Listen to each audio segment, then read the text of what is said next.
निकला। ऐसा कोई गलत काम नहीं है जो धुंधुकारी ने न किया हो।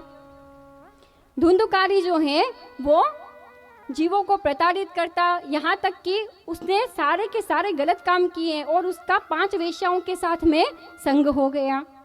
ये 5 वेश्याएं कौन है? इंद्रियों के 5 विषय ही 5 प्रकार की वेश्याएं हैं। रूप, रस, गंध, स्पर्श,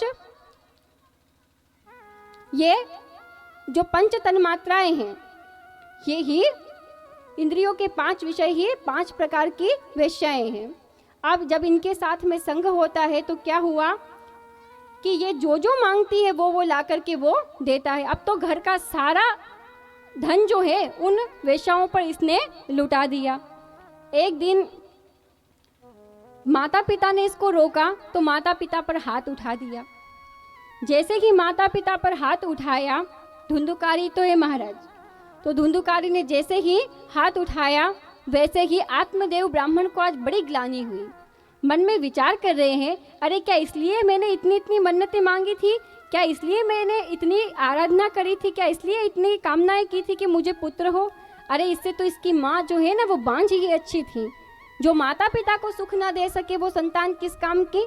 संतान होती ही इसलिए है कि वो अपने माता पिता को सुख भी दे और अपने माता पिता का मोक्ष भी कराए। ये संतान के 2 ही तो सुख शास्त्रों में बताए हैं। जब जीवित अवस्था में तब सुख प्रदान करे, जब मृत अवस्था में हो जाए तो फिर मोक्ष प्रदान करे। ये दोनों कर्म जो है वो संतान का परम धर्म है, कर्तव्य है, हर संतान को ये करना चाहिए। लेकिन आजकल क्या होता है कि जीवित अवस्था में भी दुख देते हैं और मरने के बाद में भी उनको सुख प्राप्ति नहीं होती। यहाँ आत्मदेव ब्राह्मण को बड़ी ग्लानि हुई तो गोकर्ण जी महाराज आए और उन्होंने क्या कहा कि पिताजी, ये मैं मेरे के झूठे संबंध में आप क्यों पड़े हुए हैं? आज आत्मदेव ब्राह्मण की आयु 60 वर्ष की हो गई महाराज। कितने वर्ष की हो गई? 60 वर्ष की।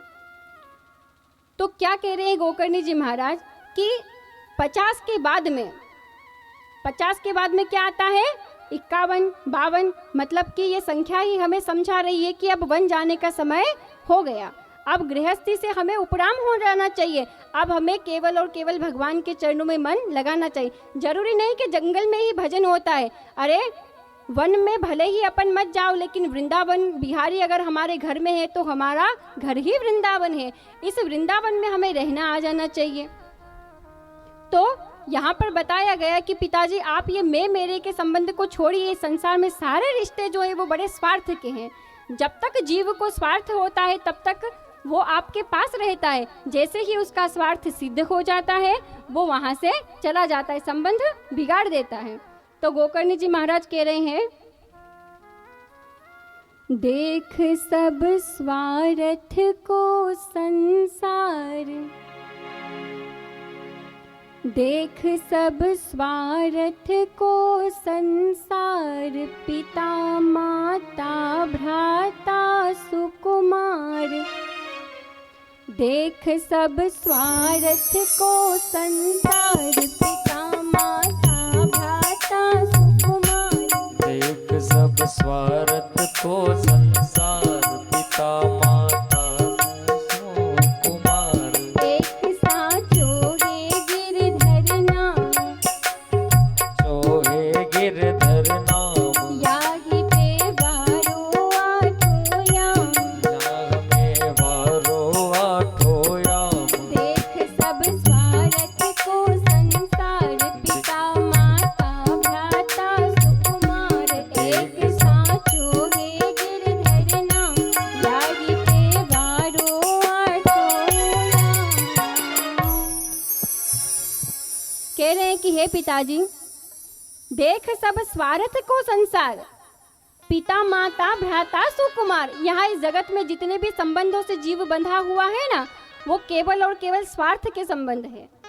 बस एक बार उसका स्वार्थ पूरा हो जाए, कोई काम निकलवाना हो तो बड़े मीठे मीठे बोलते हैं, और काम निकल गया फिर पूछते भी नहीं है। ये संसार के संबंध है। लेकिन भगवान के साथ में कैसा संबंध होता है कि जीव भूल भी जाए, लेकिन कितना भी भूल जाए, लेकिन फिर वापस से रो कर के भगवान के पास जाता है तो भगवान फिर से गले लगा लेते हैं, अरे तू मेरा ही बच्चा है, भूला भटका घर को आया। तो भले ही हम कितने भी भटक जाएं, लेकिन रोकर के प्रभु को पुकारते हैं तो प्रभु हमें फिर भी अपना लेते हैं। लेकिन इस संसार में ऐसा नहीं होता। इस संसार में कैसा होता है कि जब तक स्वार्थ है तब तक आपके पास है, जैसे ही स्वार्थ पूरा हुआ आपको छोड़कर चले जाएंगे, फिर पीछे मुड़कर देखने वाले नहीं हैं। एक सांचो है गिरधर नाम। इस संसार में अगर कुछ सच्चा है तो भगवान का नाम है, और जब सच्चा वो है तो उस पर ही अपने 8 यामों को वार देना चाहिए। 8 याम होते हैं महाराज एक दिन में, अष्ट प्रहर, 4 प्रहर का दिन, 4 प्रहर की रात्रि, इस प्रकार से हो गए अष्ट प्रहर। अष्टयाम की सेवा होती है हमारे ठाकुर जी की। तो अष्टयाम की सेवा का तात्पर्य यही है कि अष्टयाम ही भक्त जो है वो भगवान पर न्योछावर कर रहा है।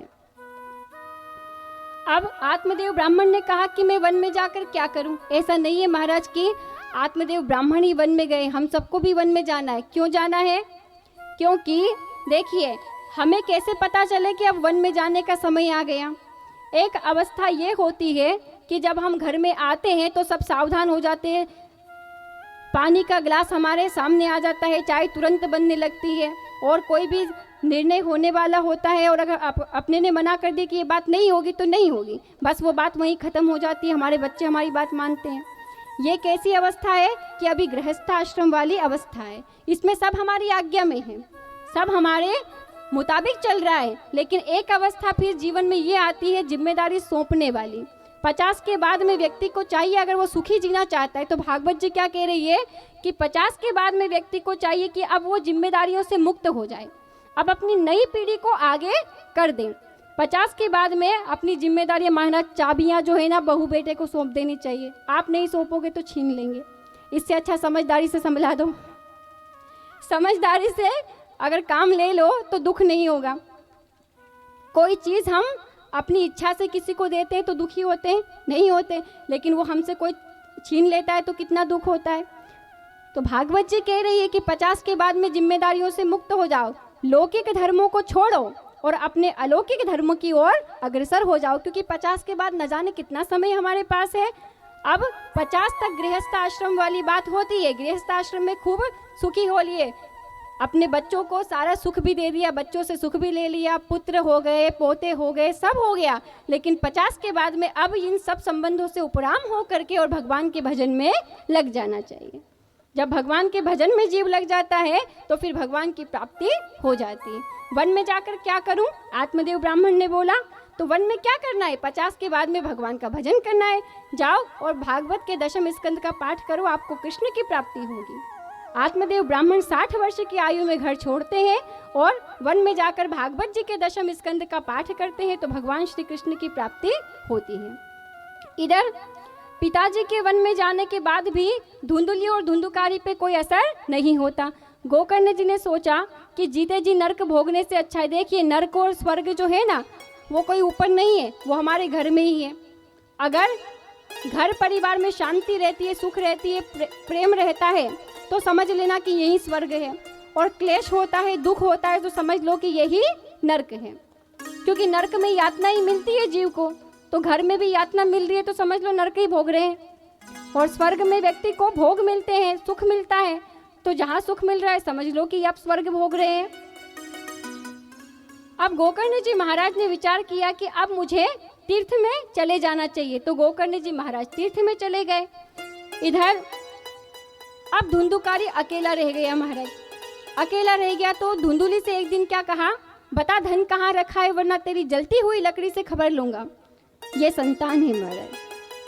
जिस माता पिता ने बड़ा इतना किया है वो ही कह रहा है कि अगर तू धन न दे तो तुझे जलती हुई लकड़ी से आज जला डालूं। जीवित जलाने का भी जो प्रयास करे वो दुष्ट से के अलावा कौन हो सकता है। ऐसी दुष्ट संतान से तो माता पिता जो है ना वो यूं ही अच्छे हैं। अब यहाँ धुंधुली ने विचार किया कि मेरा ही पुत्र मेरी हत्या का कारण बने, ये मैं नहीं चाहती। तो रात्रि के समय में कुएं में कूद करके अपने प्राण त्याग दिए महाराज। ये गलत बात है। आत्महत्या कभी भी जीव को नहीं करना चाहिए, भले ही उसके जीवन में कितना ही बड़ा कष्ट क्यों ना आ जाए, क्योंकि आत्महत्या से बड़ा अपघात और कोई नहीं है। क्या हम हमारी इच्छा से आए हैं? नहीं, हमें किसी ने भेजा है। तो जिसने भेजा है जब तक उसकी इच्छा नहीं है तब तक हम जा कैसे सकते हैं। हमारा क्या अधिकार है कि जिस देह को हमने बनाया नहीं है उस देह को हम समाप्त करें? ये देह भगवान की देन है और इस देह से भगवान को ही प्राप्त करना चाहिए, लेकिन वो साधन तो जीव नहीं करता और थोड़ा सा कष्ट आने पर अगर देह को समाप्त करता है तो उससे बड़ा मूर्ख और कोई व्यक्ति हो नहीं सकता। ये देह भगवान के लिए मिली है, ये कोई आत्महत्या करने के लिए नहीं मिली है। अब धुंधुली जो है उसने आत्महत्या कर ली और धुंधुकारी अब महाराज अकेला रह गया। जिसके परिवार में कोई रोकने टोकने वाला हो ना महाराज, उसको अपना बड़ा सौभाग्य मानना चाहिए, क्योंकि जिस बाग का कोई माली ना हो वो बाग उजड़ जाया करते हैं। कितना भी सुंदर बाग क्यों ना हो, लेकिन कोई माली अगर उसकी रक्षा नहीं करता, सुरक्षा नहीं करता, तो कोई भी उस बाग को उजाड़ सकता है। ठीक उसी प्रकार हमारे जीवन को कोई भी उजाड़ सकता है अगर हमारे वो माली रूपी कौन, हमारे माता पिता, हमारे दादा दादी, ये हमारे वो माली हैं जो हमारे जीवन रूपी बगीचा की सुरक्षा करते हैं। ये सुरक्षा कवच है हमारा। लेकिन दुर्भाग्य है आज की जनरेशन का कि जो सुविधा है उसी को दुविधा समझने लगे हैं। तो जिस बाग के माली नहीं होते वो बाग उजड़ जाया करते हैं। वो बड़े भाग्यशाली होते हैं जिनको कोई रोकने टोकने वाला होता है। अगर आपको कोई रोकने टोकने वाला नहीं है ना, तो आपका पतन आप स्वयं कर सकते हैं, कोई किसी दूसरे की आवश्यकता नहीं है। आज धुंधुकारी को कोई रोकने टोकने वाला नहीं है, तो जो गलत काम पहले घर के बाहर होते थे, आज वो सारे के सारे गलत काम घर के भीतर होने लगे। उन 5 वेश्याओं को लेकर घर में आ गया महाराज। जैसे ही घर में आया, अब उन वेश्याओं ने धन मांगा तो राजा के यहाँ चोरी की। राजा के यहाँ से बहुत सारा धन लेकर के आता है, और जब वेश्याओं ने देखा कि आज तो इसने राजा के यहाँ चोरी की है, अब राजा के यहाँ चोरी की है, राजा को खबर पड़ेगी तो इसको मृत्यु दंड मिलेगा, और राजा इसको मृत्यु दंड देगा तो हमारा भी नाम आ जाएगा, तो इसको मरना तो है ही। राजा मारे कि हम मारे, बरोबर बात है, तो क्यों ना हम इसको मार दें। अब महाराज उन 5 देखिए, यह है इंद्रियों के विषय। जीव जिन विषयों की पूर्ति के लिए पूरे जीवन दौड़ता भागता रहता है, वो ही इंद्रियों के विषय एक दिन उसकी मृत्यु का कारण बन जाते हैं। आज धुंधुकारी जो है जब रात्रि के समय में सो रहा होता है अपने पलंग पे, तब उन वेश्याओं ने रस्सी से कस करके उसको बांध दिया और उसके गले में फांसी का फंदा लगा करके उसको मारने का प्रयास किया। लेकिन फिर भी धुंधुकारी का जब मृत्यु नहीं हुआ, तब क्या किया कि दहकते हुए अंगारे जो हैं, जलते हुए अंगारे उसके मुख में और उसके हृदय पर रख दिए। इस प्रकार से तड़प तड़प करके और उसकी मृत्यु हो जाती है। जब धुंधुकारी की मृत्यु हो गई तो अर्ध जली उस देह को अंत्येष्टि भी नहीं की, और क्या किया, उसी के घर में गड्ढा खोद करके उसमें गाड़ दिया और वेश्याएं चली गई महाराज धन लेकर के। ये इंद्रियों के विषय हैं। आंखों ने कहा कि अच्छा अच्छा दृश्य दिखाओ संसार में, तो हम भागते हैं। कानों ने कहा लौकिक गीत सुनाओ, तो हम भागते हैं। जीवा ने कहा अच्छा अच्छा खिलाओ पिलाओ। इन सब की कामनाएं पूर्ण करने में व्यक्ति थक जाता है, लेकिन अंत में यही कामनाएं उसके पतन का कारण बन जाती है। अब यहाँ भयंकर प्रेत योनि प्राप्त होती है धुंधुकारी को। जब धुंधुकारी को प्रेत योनि प्राप्त हुई, ये बात जो है गोकर्ण जी महाराज को तीर्थों में मालूम पड़ी, तो गया जी में श्राद्ध करते हैं। गया जी में श्राद्ध किया और गोकर्ण जी महाराज एक दिन अपने घर में आते हैं और सो रहे होते हैं। उस समय जब वो सोने लगे तो धुंधुकारी जो है बड़े भयावने रूप लेकर के और उनके सामने आता है। तो गोकर्ण जी पूछते हैं कि आप कौन हैं, लेकिन प्रेत में बोलने की शक्ति नहीं होती। वो बोलने का प्रयास तो करता है लेकिन बोल नहीं पाता।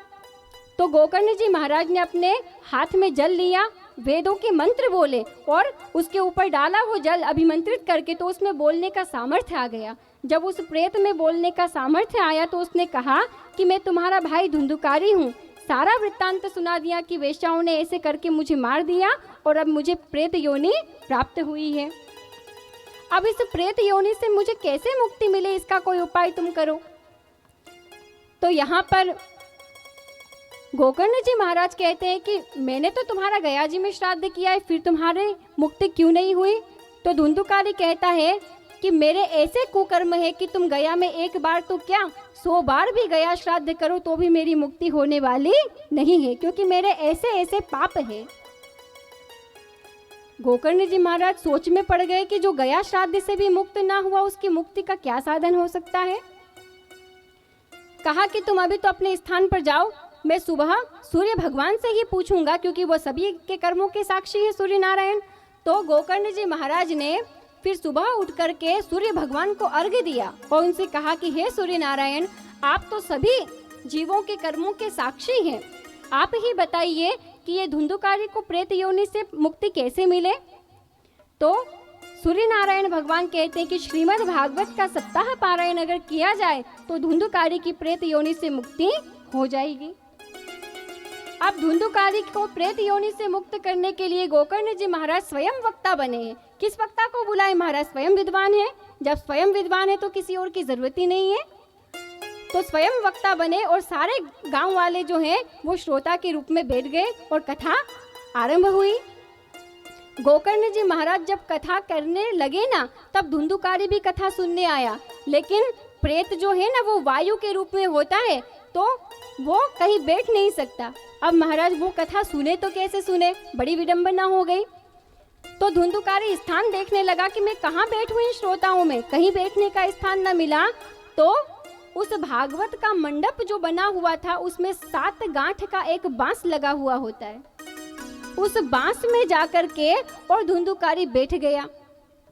और इसीलिए तो कथा का मंडप जब बनाया जाता है तो 7 गांठ का बांस उसमें लगाया जाता है, ताकि कोई ऐसी योनि में चला गया हो तो वो उसमें बैठ करके और कथा सुने। ये विधान हमें भागवत जी ने ही दिया है, क्योंकि धुंधुकारी बांस में ही बैठ करके मुक्त हुआ है। तो भागवत जी जो है उसका श्रवण पान धुंधुकारी ने बांस में बैठ करके किया है। अब जब प्रथम दिवस की कथा आरंभ हुई और संध्या के समय में जब विराम हुआ, तब एक पटाखे की आवाज आई, जैसे एक पटाखा फूटता है ना वैसी आवाज आई। सारे श्रोताओं ने सोचा कि ये आवाज कैसी है। तो गोकर्ण जी महाराज ने कहा कि ये आवाज जो है ना ये इस बांस की ग्रंथि के फटने से आई है। धुंधुकारी इस बांस में बैठा हुआ है। देखिए, बांस होता है वासना का प्रतीक।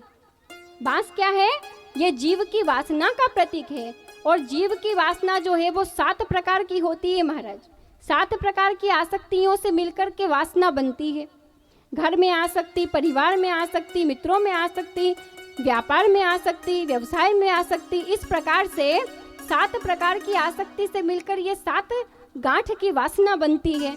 और जब तक ये 7 प्रकार की आसक्तियां नहीं छूटती तब तक जीव मुक्त नहीं होता। तो जब तक कोई बंधन है तब तक मुक्त कैसे होगा? बंधन छूटेगा तो मुक्त होगा।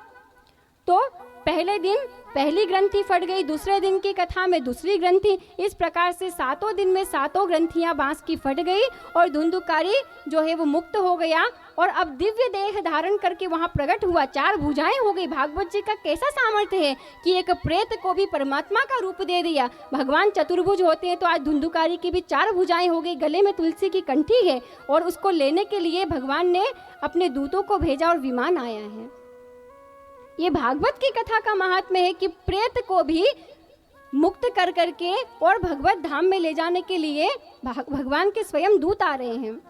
जैसे ही धुंधुकारी उस विमान में बैठने लगा, वैसे ही क्या होता है, गोकर्ण जी महाराज पूछते हैं कि हे भगवत दूतो, आप हमें ये बताइए, कथा तो इतने श्रोताओं ने सुनी है, फिर ये विमान केवल एक ही क्यों आया? विमान भी उतने ही आने चाहिए जितने श्रोता हैं उतने। तो भगवान के दूत कहते हैं कि इसमें न वक्ता की गलती है और वक्ता की गलती नहीं है, वक्ता तो सारी की सारी कथा ज्यों की त्यों ही कह रहा है। लेकिन देखिए, बारिश होती है ना, बारिश अगर होती है तो जिसके पास में जितना बड़ा पात्र होता है उतना जल उसको प्राप्त होता है। अगर चम्मच लेकर कोई बैठा है तो चम्मच भर जल मिलेगा, मटका लेकर बैठा तो मटके भर जल मिलेगा, ढोल लेकर बैठा तो ढोल के बराबर जल मिलेगा। तो ये कथा कहने वाले पर कोई आक्षेप विक्षेप नहीं है, ये कथा सुनने में भेद है। जैसी धुंधुकारी ने सुनी है वैसी कथा किसी ने नहीं सुनी है। धुंधुकारी ने कथा जो है उसका पूरा श्रवण का लाभ लिया है। केवल कथा में आना ही पर्याप्त नहीं है, श्रवण की भी विधि है। श्रवण चिंतन और फिर उसका मनन, कानों से सुनो, मन से मनन करो और फिर उसको आचरण में लाओ, तब कहीं जाकर के भागवत सुनना सफल होता है। धुंधुकारी ने सुना भी है, मनन भी किया है और उसके बाद में फिर उसका आचरण भी किया है, इसलिए ये मुक्त हो गया है। और हे गोकर्ण जी महाराज, आप चिंता ना करो, आप फिर से श्रावण महीने में कथा करो और अगली बार जब आप कथा करोगे ना तो सारे श्रोता जो हैं इनके लिए भी विमान आएगा, अगर ये सही तरीके से भागवत को सुनेंगे तो। अब किसी का मन तो दुकान में है, किसी का मन मकान में, ताला ढंग से लगाया कि नहीं लगाया, लाइट की स्विच ऑफ करी कि नहीं करी, तो अब अगर पांडाल में बैठकर भी मन घर में है, व्यापार में है, दुकान में है, तो पांडाल में बैठने का कोई फायदा नहीं है। पांडाल में बैठने का फायदा तभी है जब आप मन और इंद्रियों से संपूर्ण रूप से यहाँ बैठे। देह का होना मायने नहीं रखता, आपके मन का होना मायने रखता है। कोई घर में बैठकर भगवान का चिंतन कर ले और कोई भगवान के मंदिर में बैठकर घर का चिंतन कर ले, तो मंदिर में बैठा भी अभागी है महाराज की घर को याद कर रहा मंदिर में बैठ के, और घर में बैठा हुआ भी सौभाग्यशाली है जो घर में बैठकर परमात्मा को याद कर रहा है। तो बैठने का महत्व नहीं है आप कहाँ बैठे हो, पर कौन आप में बैठा है ये महत्व का है। आप कहाँ बैठे हो ये बात मायने नहीं रखती, आपके अंदर कौन बैठा है ये बात मायने रखती है। अब गोकर्ण जी महाराज ने श्रावण मास में पुनः कथा की और फिर सारे श्रोताओं के लिए विमान आता है और सभी श्रोता जो है वो विमान में बैठ बैठ करके और जाते हैं। और गोकर्ण जी महाराज को लेने के लिए तो साक्षात भगवान पधारे हैं। आज भगवान ने गोकर्ण जी महाराज को अपने हृदय से लगाया है और अपना स्वरूप प्रदान किया है। 4 भुजाएं गोकर्ण जी महाराज की हो जाती है और अपने धाम में लेकर के और प्रभु जाते हैं। ऐसी भागवत की कथा है। इसीलिए तो क्या कहा गया है कि कोई भी जीव जो है वो एक बार बस भगवान की शरण में आ जाए तो भगवान फिर उसका वरण अवश्य करते हैं। ओ प्यारे मन कर ले यतन, मौका मिला कर ले भजन, बाद में प्यारे पछताएगा जब पिंजरे से पंछी निकल जाएगा, जब पिंजरे से पंछी निकल जाएगा।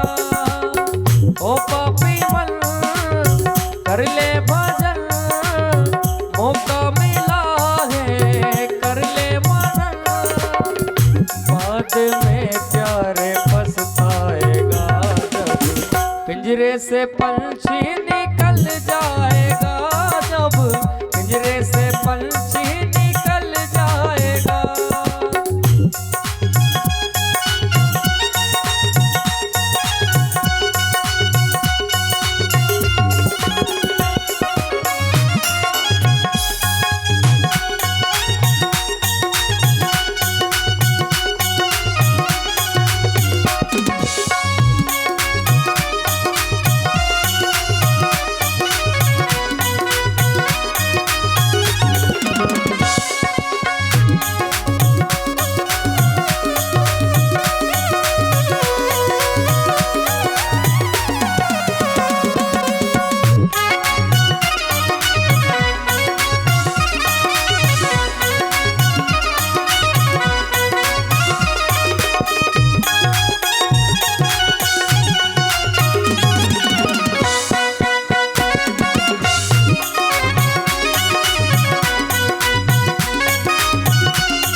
में प्यारे पछताएगा जब पिंजरे से पंछी निकल जाएगा, जब पिंजरे से पंछी निकल जाएगा, पिंजरे से पंछी निकल जाएगा, जब पिंजरे से पंछी निकल जाएगा।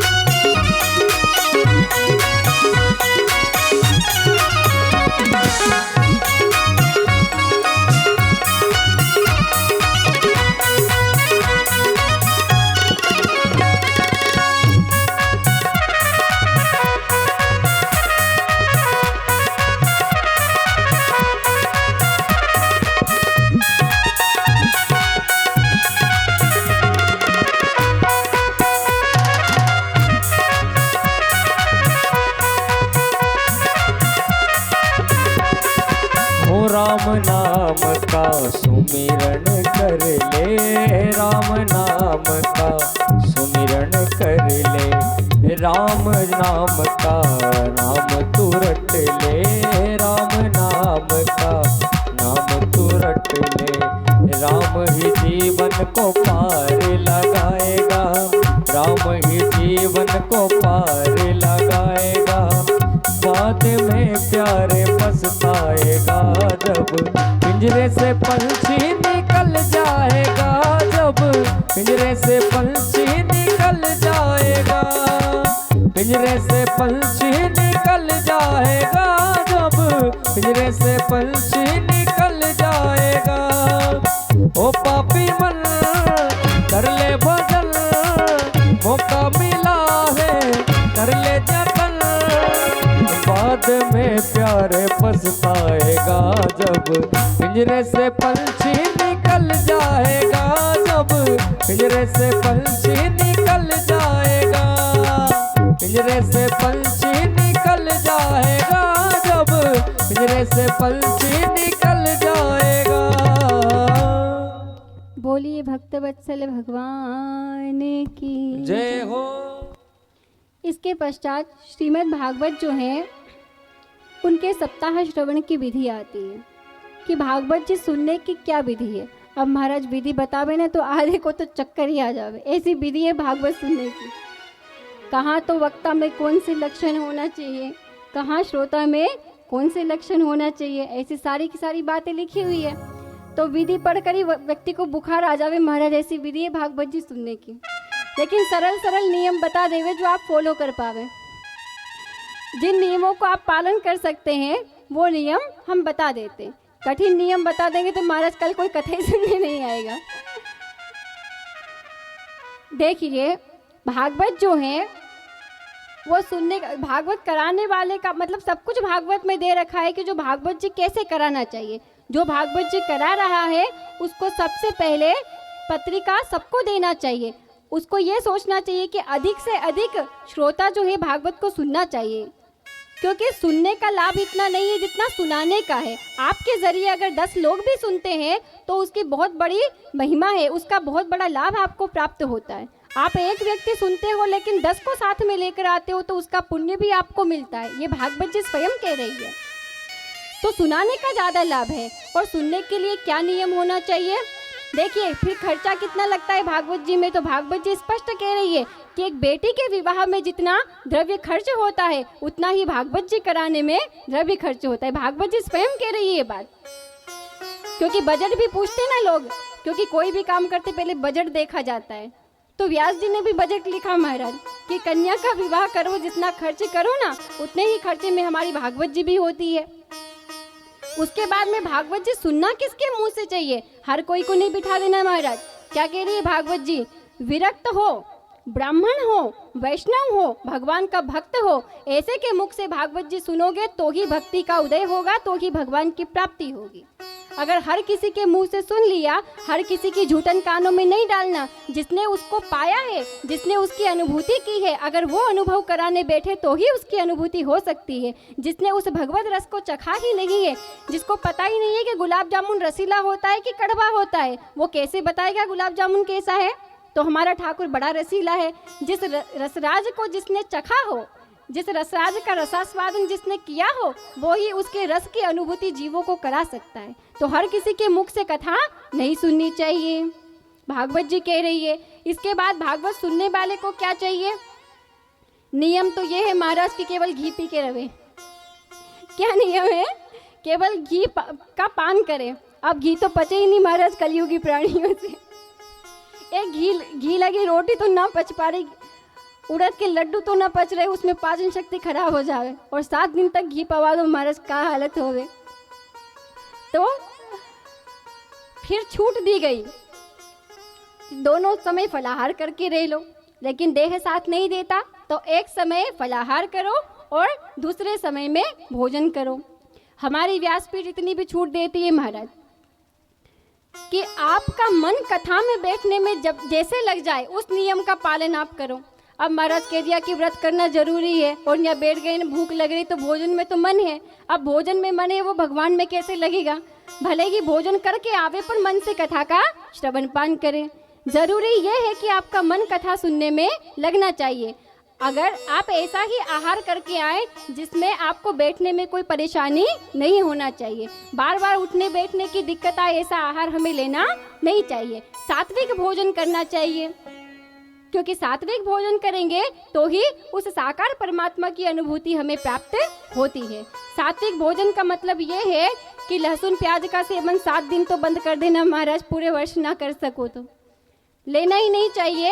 लेकिन क्योंकि वो तामसी गुण लिए हुए हैं, तो भागवत श्रवण करने वाले को तामसी पदार्थों का भोजन नहीं करना चाहिए। तो सबसे बड़ा नियम ये है कि आप ये लहसुन प्याज ना लेवे तो अच्छी बात है। दूसरी बात, एक ही आसन पर बैठ करके कथा को सुनना चाहिए, तभी लाभ मिलता है। ऐसा नहीं है कि हम कहीं पर भी बैठ करके कथा सुन रहे हैं, एक ही आसन में बैठ करके हमें कथा सुननी चाहिए। आज तो पहला दिन था, किसी को पता नहीं था, लेकिन कल से एक एक अपना आसन साथ में लेकर आए और उस आसन पर बैठ करके कथा सुनोगे तो 7वें दिन में आपकी छवि कुछ और ही होगी। आप आज पहले दिन में जैसे हैं वैसे 7वें दिन रहने वाले नहीं हैं। अगर भागवत जी का आपने क्रमशः श्रवण किया है तो, अगर बीच में आ गए चले गए, फिर आ गए चले गए, तो कोई मतलब नहीं है। सुबह मंगलाचरण से लेकर के और संध्या आरती तक जो नियम से कथा सुनता है उसमें परिवर्तन जरूर होता है। लेकिन कोई की कैसी कथा चल रही है, कितने लोग आ रहे हैं, यही देखने आता है, उसको तो केवल व्यवस्था ही दिखती महाराज, भगवान मिलने वाले नहीं है। जिसको सच्चा लाभ लेना है वो पब्लिक को ना देखे, वो पब्लिकेशन करने वाले परमात्मा को देखें। क्योंकि आप आए हो ना, आपको प्राप्त करना है। आप अपनी सोचो, औरों की भगवान सोचने के लिए बैठे हुए हैं। उसके बाद झूठ नहीं बोलना है, निंदा नहीं करनी है, गाली गलौच नहीं करना है, और किसी का दिल दुखे ऐसी बात हमें नहीं करनी है। ये इतने नियम आप ले लो तो ही बहुत बड़ी बात है महाराज। सप्ताह श्रवण विधि को हम यही प्रणाम करें। आइए हम सब प्रथम स्कंद में प्रवेश करें। ओम नमो भगवते वासुदेवाय। ओम नमो भगवते वासुदेवाय। ओम नमो भगवते वासुदेवाय। ओम नमो वासुदेवाय। ओम नमो भगवते वासुदेवाय। ओम नमो भगवते वासुदेवाय। अब अगली कथा के लिए हमारी मन बुद्धि चित्त तैयार हो, इसके लिए भगवान का स्मरण हम 3 बार करते हैं। देखिए, आज प्रथम दिवस था तो थोड़ा सा 15 मिनट ज़्यादा हो जाए तो चलेगा ना। वैसे भी 4 घंटे की कथा के 3 घंटे तो पूरे होने चाहिए कि नहीं होने चाहिए, लेकिन कोई बात नहीं, हम थोड़ा जल्दी कर लेंगे। पर प्रथम स्कंद में तो प्रवेश करें, अभी तो महात्म्य के ही दर्शन हुए हैं। प्रथम स्कंद में कम से कम थोड़ा तो प्रवेश कर ले। तो प्रथम स्कंद जो है ये है भगवान के अधिकार लीला। देखिए, भागवत जी में 12 स्कंद हैं। हमारे आचार्य चरण आज्ञा करते हैं कि जब जब मैं भागवत के 12 स्कंदों के दर्शन करता हूँ तब तब मुझे श्रीजी बाबा के 12 अंगों के दर्शन होते हैं। श्रीजी बाबा में और भागवत में कोई भेद नहीं है। भागवत के 12 स्कंद ही हमारे ठाकुर जी के 12 अंग है, क्योंकि ये भगवान का ही स्वरूप है। तो ये प्रथम स्कंद जो है, ये पहला वाला स्कंद जो है, वो भगवान के, हमारे ठाकुर जी के दक्षिण चरणारविंद हैं। तो प्रभु का ये दक्षिण चरणारविंद है। प्रभु के चरणों में नमन करके और हम प्रथम स्कंद में प्रवेश करते हैं। अधिकार माने कि क्या? अधिकार जो है, अधिकार माने की पात्रता। 3 प्रकार के वक्ता और श्रोता होते हैं, उत्तम, मध्यम और अवर। उत्तम वक्ता और श्रोता कौन है? शुकदेव मुनि और राजा परीक्षित। मध्यम कौन है? व्यास जी और नारद जी। और अवर कौन है? सूत जी और शौनकादि ऋषि। क्योंकि 3 के मध्य में भागवत जी हुई है, तो उत्तम, मध्यम और अवर, ये 3 श्रेणियां रखी गई है। आइए हम मंगलाचरण में प्रवेश करेंगे। जन्माद्यस्य यतोऽन्वयादितरतश्च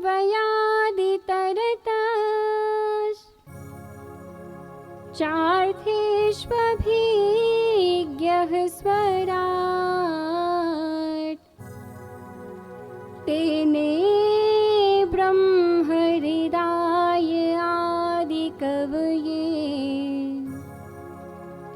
मुह्यन्ति यत् सूरयः तेजो वारिमृदां यथा विनिमयो यत्र त्रिसर्गो मृषा धाम्ना स्वेन सदा निरस्तकुहकम्। सब हमारे साथ बोलेंगे, सत्यम परम धीमहि। सत्यं परं धीमहि। सत्यम परम धीमहि। सत्यं परं धीमहि। सत्यम परम धीमहि। जो इस विश्व की उत्पत्ति करते हैं, पालन करते हैं, संहार करते हैं, ऐसे प्रभु को हम सब प्रणाम करते हैं, ऐसे प्रभु का हम ध्यान करते हैं, ऐसे प्रभु को हम प्रेम करते हैं। देखिए मंगलाचरण में 3 श्लोक हैं। इस श्लोक का अर्थ वो ही है जो गायत्री मंत्र का अर्थ है। जैसे वेदों का बीज गायत्री मंत्र है, ठीक उसी प्रकार भागवत का मंत्र भागवत का बीज जो है वो ये प्रथम मंगलाचरण का श्लोक है। जैसे वेदों की गायत्री ओम भूर्भुवस्वः है, उसी प्रकार भागवत जी की गायत्री ये प्रथम श्लोक मंगलाचरण का माना जाता है। जैसे गायत्री मंत्र का को बोलने का जो लाभ है वो ही इस श्लोक को बोलने का लाभ है। इसके बाद व्यास जी चाहते तो 4 श्लोक भी ले सकते थे मंगलाचरण में, ले सकते थे कि नहीं ले सकते थे? 2 भी ले सकते थे, 1 भी ले सकते थे, लेकिन 3 ही श्लोक क्यों लिए? हमारे आचार्य चरण आज्ञा करते हैं कि जीव जो है ना, मंगलाचरण का अर्थ क्या है? अगर संधि विच्छेद हम करें तो मंगल आचरण को ही मंगलाचरण कहा जाता है। तो सबसे बड़ा मंगलाचरण कौन सा है? मंगल आचरण कौन सा है? भगवान का स्मरण ही सबसे बड़ा मंगलाचरण है। तो वैसे तो नियम ये है कि 24 घंटे ही हमें भगवान का स्मरण करना चाहिए, लेकिन घर गृहस्थी में रहते हैं ये तो संभव नहीं है। फिर छूट दी गई है कि अगर अष्ट प्रहर भगवान का स्मरण ना रह सकता हो तो 3 बार तो हमें स्मरण करना ही चाहिए। कौन कौन से 3 बार करना चाहिए? प्रथम जब हम सुबह उठते हैं तब हमें भगवान को वंदन करना चाहिए, प्रणाम करना चाहिए और उनका धन्यवाद करना चाहिए। क्यों धन्यवाद करना चाहिए? क्योंकि न जाने ऐसे कितने लोग हैं महाराज जो सोए सोए ही मृत्यु को प्राप्त हो गए हैं। भगवान का धन्यवाद प्रणाम करके इसलिए करना चाहिए कि हे प्रभु आपके चरणों में मेरा शत शत नमन। अगर आपकी कृपा ना होती तो मेरी आंखें आज के सूर्योदय को देख नहीं पाती। आज की इस नई सुबह को देखने का तुमने जो मुझे सौभाग्य प्रदान किया है वो आपकी कृपा से ही मुझे प्राप्त हुआ, इसलिए आपका बहुत बहुत धन्यवाद है। क्योंकि अगर रात्रि के समय में ही मैं निद्रा अवस्था में ही अगर मृत्यु को प्राप्त हो जाता तो सुबह को कैसे देखता? ये सुबह आपने दी है, इसलिए हे प्रभु ऐसी कृपा करो। देखिए सुबह सुबह उठो ना, जब अपने रूम में अपने कमरे में अपने आराध्य की फोटो रखनी चाहिए, क्योंकि जैसे ही हमारी आंखें खुलती हैं ना बिस्तर में, वैसे ही हमें ऐसा नियम बनाना चाहिए कि आंख जब भी खुले तब पहला दर्शन अपने आराध्य का ही हो। आंख मारी उघड़े त्या श्रीजी बाबा देखूं और धन्य मारो जीवन। धन्य जीवन कब होता है? जब हम अपने आराध्य को अपने नेत्रों से निहारते हैं। तो पहला नेत्रों का साफल्य जो है, पहली बार जिसने आंखें दी है ना उसका दर्शन इन आंखों से पहली बार करूं, क्योंकि उसके बाद तो हमें संसार को देखना ही है। लेकिन हे प्रभु मैं इस संसार का कोई और नज़ारा देखूं इससे पहले मैं तेरे दर्शन करना चाहता हूँ, क्योंकि जिसकी नज़रों में प्रभु आ जाते हैं फिर उसके नज़र में जो कोई भी आता है उसमें उसको भगवत दर्शन ही होते हैं। इसलिए पहले उठ करके हमें भगवान का ही दर्शन करना चाहिए। जीव का कैसा स्वभाव है महाराज कि जिसने टीवी गिफ्ट की है ना उसको 10 बार थैंक यू करेगा, लेकिन जिसने आंखें गिफ्ट की है ना उसको 1 बार भी थैंक यू नहीं करता। जिसने टीवी गिफ्ट कर दी हो, किसी टीवी उपहार में दे दी हो, तो उसको 10 बार अरे तेरा बहुत बहुत धन्यवाद तूने मुझे टीवी गिफ्ट में दी। अरे टीवी दे दी तो क्या हुआ? अगर मेरा ठाकुर आंखें नहीं देता तो क्या दृष्टि देखता, क्या लाभ लेता टीवी का? कार देने वाले को 100 बार थैंक यू कहता है, लेकिन हाथ देने वाले उस परमात्मा को 1 बार भी धन्यवाद नहीं देता। हमेशा जीव को शिकायत होती है, भगवान ने मुझे ये नहीं दिया, वो नहीं दिया। अरे उसने तुझे बहुत कुछ ऐसा दिया है जिसके तू काबिल भी नहीं था। हमें भगवान ने ऐसा बहुत कुछ दिया है जिसकी योग्यता हम नहीं रखते, लेकिन उसके बावजूद भी हमें यही शिकायत रहती है कि भगवान ने हमें ये नहीं दिया। अरे जो नहीं दिया उसको छोड़ो, लेकिन जो दिया है उसका आनंद लेना सीखो। उसने ये हमें स्वस्थ शरीर दिया, ये सबसे बड़ी कृपा है उसकी। अगर हाथ दिए हैं तभी तो संसार के काम करके, पुरुषार्थ करके आप अपना पालन पोषण कर रहे हो। पाँव दिए हैं तभी तो आप दौड़ दौड़ करके काम कर रहे हो। अगर अपंग बना दिया होता तो क्या करते? अंधहीन बना दिया होता तो क्या करते? हाथ नहीं होती तो क्या करते? आंखें नहीं होती तो क्या करते? करोड़ों का शरीर तुम्हें दिया है, यही उसकी सबसे बड़ी कृपा है। दूसरी बार का प्रणाम भगवान को कब करना चाहिए? दूसरी बार भगवान का स्मरण हमें जब पहली बार भोजन की थाली हमारे पास आए ना, तब करना चाहिए। जैसे कि आप भोजन की थाली आपके पास आती है, भगवान का स्मरण करना चाहिए कि हे प्रभु, आपकी असीम कृपा है जो ये भरपेट भोजन की थाली मुझे आपने सन्मुख करी है। अरे न जाने ऐसे कितने लोग हैं जिसको एक निवाला भी रोटी का नसीब नहीं होता है। तूने तो मेरे पेट में जितनी भूख है उतना भोजन मेरे समक्ष प्रस्तुत किया है। हे मेरे ठाकुर, तेरा कोटि कोटि धन्यवाद है। धन्यवाद करना सीखो। फरियाद तो बहुत लोग करते हैं। भक्त भगवान को धन्यवाद करता है, भक्त फरियाद नहीं करता। तीसरी बार हमें कब प्रभु को प्रणाम करना चाहिए और स्मरण करना चाहिए? जब हम सोने वाले हो ना, तब उठो तो सबसे पहले उसी को निहारो, और जब सो ना तब भी उसी को अपने नैनों में बसा के सोना, तो फिर उसी के सपने आएंगे। अगर नैनों में श्याम सुंदर है तो सपने में भी श्याम सुंदर होगा, लेकिन अगर नैनों में संसार को भरकर सोओगे ना तो फिर आपको अजीबोगरीब स्वप्न आने वाले हैं। रात्रि के समय में भगवान को प्रणाम करके सोना चाहिए। हे प्रभु, आपकी कृपा से मेरा पूरा दिन बहुत अच्छा गया और अब अगली सुबह भी मैं आपकी सेवा टहल के लिए ही जगूं। मैं मेरा जीवन आपके चरणों में ही समर्पित करूं, ऐसी कृपा आप करना। ये मंगलाचरण का अर्थ है। जीव 3 बार तो भगवान का अवश्य स्मरण करे। अब इसके बाद भगवान के 24 अवतारों की कथा आती है। वैसे तो भगवान ने कई अवतार लिए हैं, लेकिन 24 अवतार मुख्य अवतार है। कौन कौन से? पहला है सनक, सनंदन, सनातन और सनत कुमार। सनकादि ऋषि के रूप में प्रभु आए तो अखंड ब्रह्मचर्य व्रत का पालन किया, तो ब्रह्मचर्यता का उन्होंने स्थापन किया है इस अवतार में। अगर भगवान स्वयं ब्रह्मचारी नहीं होते तो कोई ब्रह्मचारी होता? इस संसार में जो भी जीव जो भी कर रहे हैं ना, वो सब पहले भगवान बने हैं, तब कहीं जाकर के ये सब स्थापना हुई है। मेरा ठाकुर ब्रह्मचारी सनकादि के रूप में नहीं बनता तो आज कौन ब्रह्मचारी होता, कौन सन्यासी होता? मेरा ठाकुर जो जो बना है वो ही उसका भक्त धारण करता है। धर्म धारण करने की वस्तु है। जब धर्मी धर्म को प्रकट करता है तभी कोई भक्त धर्म का आचरण कर सकता है, अन्यथा नहीं कर सकता। दूसरा अवतार है वराह अवतार।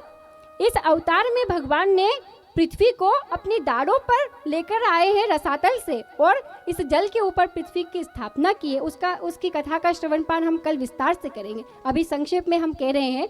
तीसरा अवतार है नारद अवतार। इसमें पंचरात्र की उन्होंने स्थापना की है। चौथा अवतार है धर्म की पत्नी मूर्ति के गर्भ से नर नारायण के रूप में भगवान प्रकट हुए हैं। पांचवा अवतार है कपिल नारायण के रूप में। छठा अवतार है दत्तात्रेय जी के रूप में। सातवां अवतार है यज्ञ अवतार। भगवान स्वयं यज्ञ बने हैं। अगर मेरा ठाकुर यज्ञ नहीं बनता तो देवताओं को आहुति कौन देने वाला था? यज्ञ स्वयं बने हैं, तब कहीं जाकर के देवताओं को पोषण मिलता है। हम यज्ञ करते तो देवताओं को आहुति देते कि नहीं देते? देवता और पितर का पोषण कब होता है? जब यज्ञ होता है। और यज्ञ मेरा ठाकुर नहीं बनता तो कौन को खबर थी महाराज की यज्ञ क्या होता है? तो यज्ञ नारायण बने प्रभु। फिर ऋषभ देव के रूप में, महाराज पृथु के रूप में आए प्रभु। 10वां अवतार है मत्स्य अवतार। भगवान ने मछली बनना भी स्वीकार किया। अगर वेदों की रक्षा करनी हो तो मेरा ठाकुर मछली भी बन जाता है। कितना दयालु है। उसको जिससे सब घृणा करते हैं वो बनकर आ जाता है और उसके वेदों की और ऋषियों की रक्षा कर लेता है। ये मत्स्य अवतार है। 11वां अवतार है कच्छप नारायण के रूप में। 12वां अवतार है भगवान धन्वंतरी के रूप में। धन्वंतरी भगवान नहीं आते तो आयुर्वेद का ज्ञान आज किसी को नहीं होता। आयुर्वेद का ज्ञान अगर है तो वो धन्वंतरी भगवान के कारण है। मोहिनी अवतार लिया प्रभु ने। फिर नरसिंह अवतार, 15वां वामन अवतार, 16वां परशुराम जी के रूप में आए तो 21 बार क्षत्रियों का संहार ठाकुर ने किया है। जब राजाओं को बड़ा गर्व हो गया तो ठाकुर ने कहा कि गर्व नहीं चलेगा, संहार कर डाला। 17वां अवतार है प्रभु का व्यास जी के रूप में, ज्ञानावतार है प्रभु का व्यास जी। और 18वां अवतार है रामचंद्र जी के रूप में, 19वां है बलराम जी के रूप में, 20वां है कृष्ण अवतार और 21वां है हंसा अवतार, 22वां हयग्रीव अवतार और 23वां बुद्धा अवतार। 24वां अवतार अभी हुआ नहीं है, कब होएगा? कलयुग के अंत में विष्णु यश नामक ब्राह्मण के यहाँ भगवान कल की बनकर आएंगे।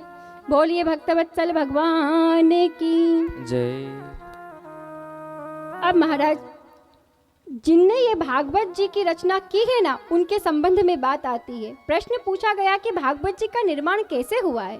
भागवत जी सुन तो सभी रहे हैं, लेकिन पता तो होना चाहिए भागवत जी की रचना किसने की और कैसे की। तो व्यास जी जो हैं उन्होंने 17 पुराणों की रचना कर डाली, महाभारत जैसा विशाल ग्रंथ रच डाला, लेकिन फिर भी मन में लगता है कि कोई कमी सी है। जब जीवन में आप सब कुछ पा लें लेकिन फिर भी लगे ना कि अभी भी कुछ कमी है, मेरा मन प्रसन्न क्यों नहीं रहता। मैंने सब कुछ पाया, पैसा पाया, व्यापार अच्छा पाया, परिवार अच्छा पाया, सब कुछ पा लिया, लेकिन फिर भी मेरे मन में कुछ कमी सी लगती है। तो वो कमी भगवान की कमी है।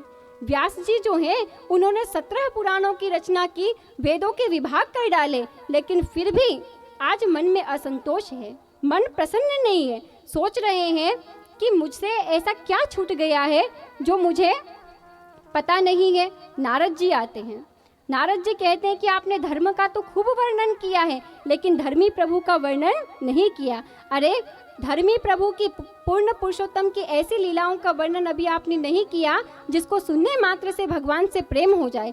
अरे भगवान से प्रेम कराने वाली भगवान की लीलाओं रूपी भागवत का अभी प्रागट्य नहीं हुआ है, इसलिए आप असंतोष में हैं। नारद जी ने अपना पूर्व चरित्र बताया कि वो दासी के पुत्र हुए, संतों के संग से उनको ये नारद जी के रूप में जन्म मिला है। उसके बाद में नारद जी ने 4 श्लोकों में भागवत जी को बताया है। चतुश्लोकी भागवत व्यास जी को बताई। जैसे ही व्यास जी ने 4 श्लोकों की भागवत सुनी, समाधि लग गई। उस समाधि में उन 4 श्लोकों के 18,000 श्लोक जो है व्यास जी ने बना दिए। कहा है कि व्यास जी ने 18,000 श्लोकों का निर्माण किया है और स्वयं गणपति जी ने इसको लिखा है, ऐसा सुनने में आता है। भागवत जी का निर्माण हो गया महाराज। 18,000 श्लोक वाली भागवत जी, 12 स्कंद वाली भागवत जी, 335 अध्याय वाली भागवत जी जो है ये बन तो गई, लेकिन व्यास जी विचार करने लगे कि उत्तम वस्तु तो मिल गई, लेकिन उस उत्तम वस्तु का ग्राहक भी मिले तो आनंद आए। अब मैंने रचना तो कर दी, लेकिन मैं प्रचार प्रसार करूं, इतना समय, इतना सामर्थ्य मुझ में नहीं है, तो इसका प्रचार प्रसार कौन करेगा? इसके बारे में कोई बताने वाला तो चाहिए। तो ऐसा तो मेरा पुत्र सुखदेव है, क्योंकि वो विरक्तों के शिरोमणि है और भागवत जी विरक्तों का धन है, लेकिन वो तो निर्गुण ब्रह्म को मानता है। सुखदेव मुनि जो है वो निराकार ब्रह्म के उपासक है और भागवत जी में साकार ब्रह्म का वर्णन आया है। तो निराकार को मानने वाला साकार की ओर अग्रसर हो, ऐसा मैं क्या करूं? तो व्यास जी ने अपने शिष्यों को 2 श्लोक सिखाए महाराज। जो निराकार ब्रह्म का उपासक है उसको भी साकार प्रभु तक खींच करके ले आए। ऐसे भागवत जी के 10वें स्कंद के 2 श्लोक सिखाए। कौन से श्लोक? बरहा पीड़म नटवर वपुः कर्णयोः कर्णिकारं बिभ्रद्वासः कनककपीशं वैजयन्तीं च मालाम्।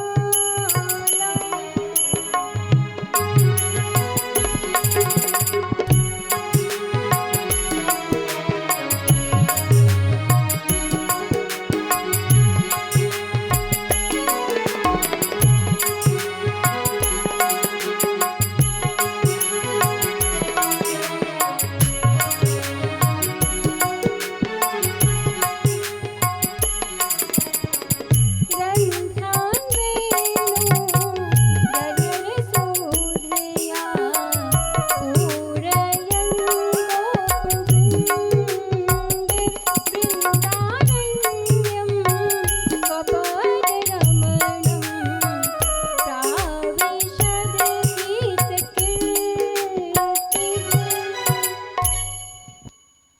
व्यास जी ने अपने शिष्यों को ये 2 श्लोक सिखाए और कहा कि जब सुखदेव मुनि अपने आसन पर विराजमान हो जाए तब ये श्लोकों का गायन तुम करना। तो जैसे ही सुखदेव मुनि स्नान करके और आसन पर विराजमान हुए, व्यास जी के शिष्यों ने ये श्लोक गुनगुनाया। बरहा पीड़म नटवर वपुः, इसमें भगवान के स्वरूप का वर्णन है।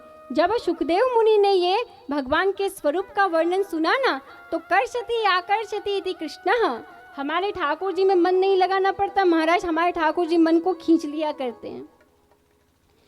जो बिना प्रयास के ही अपनी ओर आकर्षित कर ले वही तो कृष्ण है। अब यहाँ पर स्वरूप तो बहुत भाया सुखदेव मुनि के मन में कि स्वरूप तो बहुत अच्छा है, जिसने अपने मस्तक पर मयूर पिच्छ धारण किया है, अधरों पर मुरली को पधराया है, स्वरूप तो बहुत सुंदर है, लेकिन मैं इनको रिझाने के लिए साधन कहाँ से लाऊंगा, मैं तो विरक्त हूँ, इसलिए मैं इनकी सेवा नहीं कर सकता। तो व्यास जी के शिष्यों ने दूसरा श्लोक बोल दिया, अरे साधन की आवश्यकता नहीं है प्रभु को। क्या बोला? अहो बकीयम स्तन कालकूटम जिघांसया पाय यद्यपि साध्वी लेभे गतिम धात्र्युचिताम ततो अन्यम कमवा दयालुम शरणम व्रजम। क्या कह रहे हैं?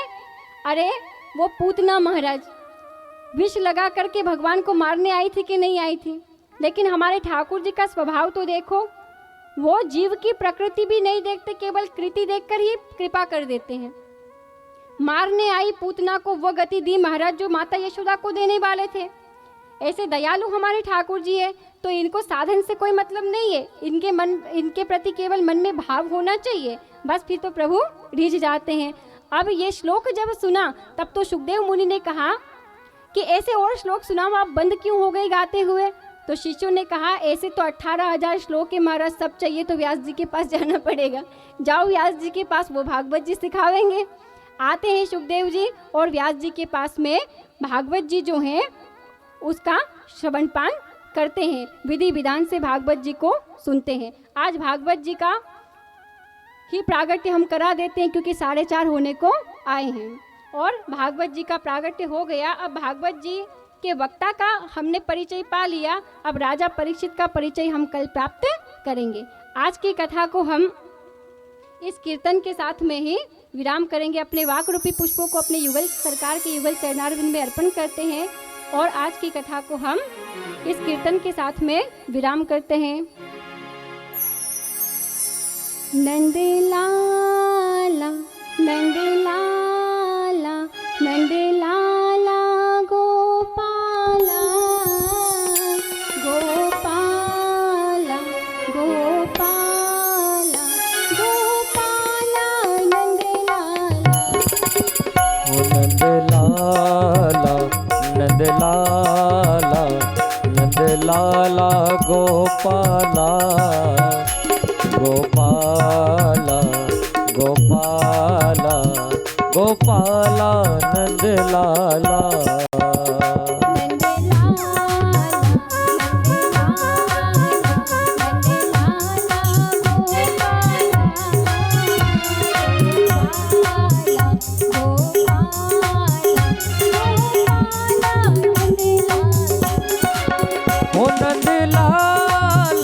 नंदलाला नंदलाला गोपाला गोपाला गोपाला गोपाला नंदलाला।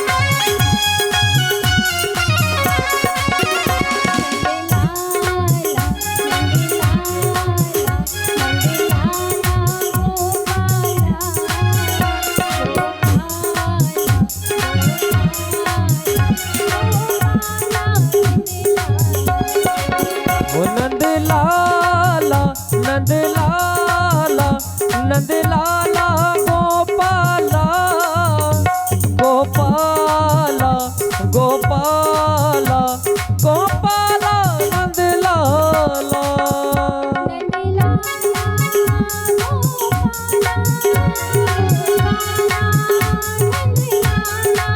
हो नंद लाला हो गोपाला गोपाला हो नंद लाला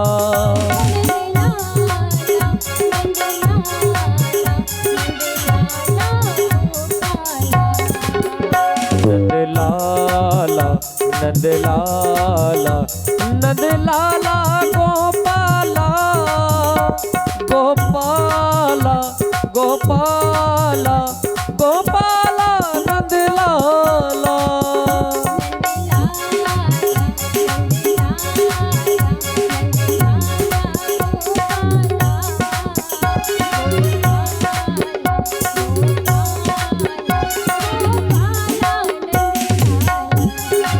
हो नंद लाला नंद लाला नंद लाला गोपाला गोपाला गोपाला गोपाला नंद लाला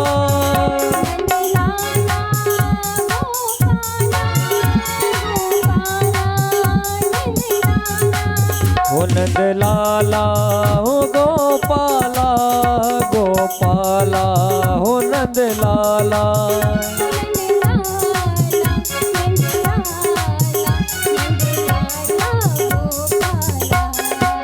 हो नंद लाला नंद लाला नंद लाला गोपाला गोपाला गोपाला गोपाला नंद लाला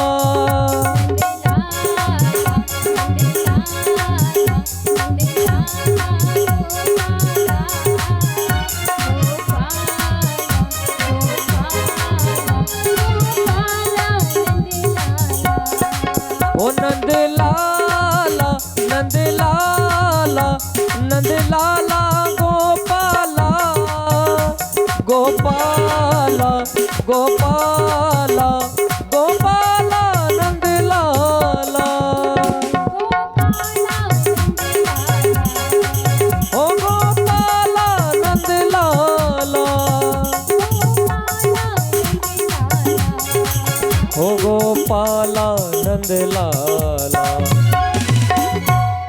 बोलिए भागवत भगवान की जय हो श्याम सुंदर भगवान की जय हो श्याम सुंदर श्री यमुने महारानी की जय हो आज के आनंद की जय हो जय जय श्री राधे।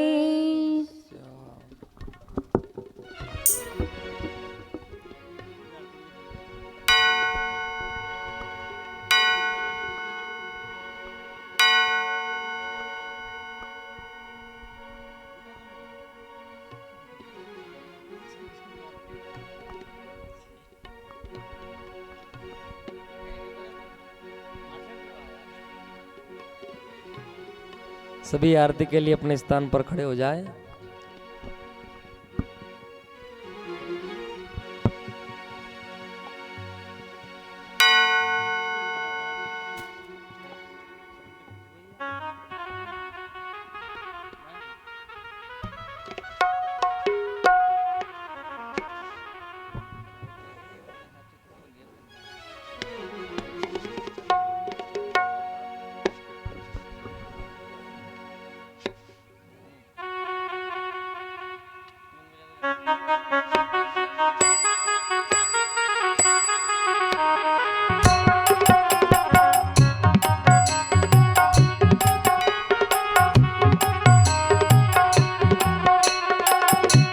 बाके बिहारी तोरी आरती गाऊं, हे गिरधारी तोरी आरती गाऊं, आरती गाऊं प्यारे आपको रिझाऊं, आरती गाऊं प्यारे आपको रिझाऊं, आरती गाऊं प्यारे आपको मनाऊं, हे गिरधारी तोरी आरती गाऊं, बाके बिहारी तोरी आरती गाऊं।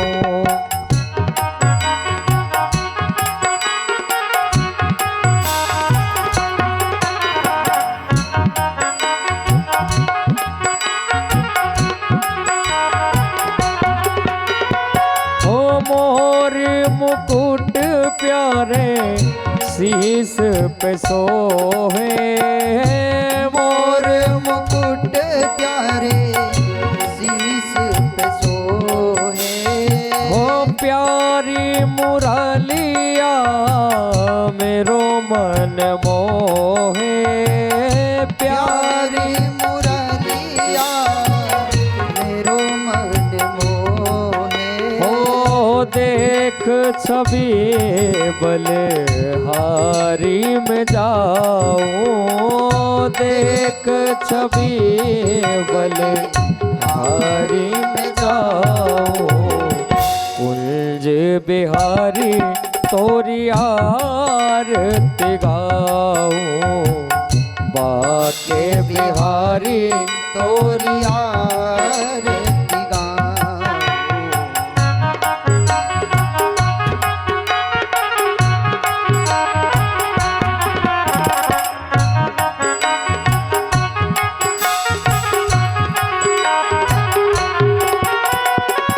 चरणों से निकले गंगा प्यारी, चरणों से निकली गंगा प्यारी।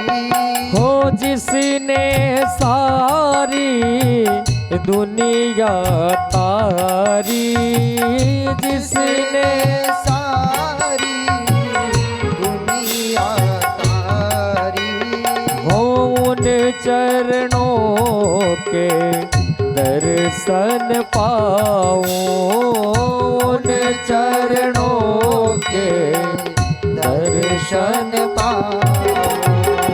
कुंज बिहारी तोरी आरती गाऊं, हे गिरधारी तोरी आरती गाऊं। हो दासी अनाथ के नाथ आप हो, दास अनाथ के नाथ आप हो मेरे मोहन जीवन धन हो, मेरे मोहन जीवन धन हो। हरि चरणों में शीस झुकाऊं, प्रभु चरणों में शीस झुकाऊं, कुंज बिहारी तोरी आरती गाऊं, बाके बिहारी तोरी आरती गाऊं।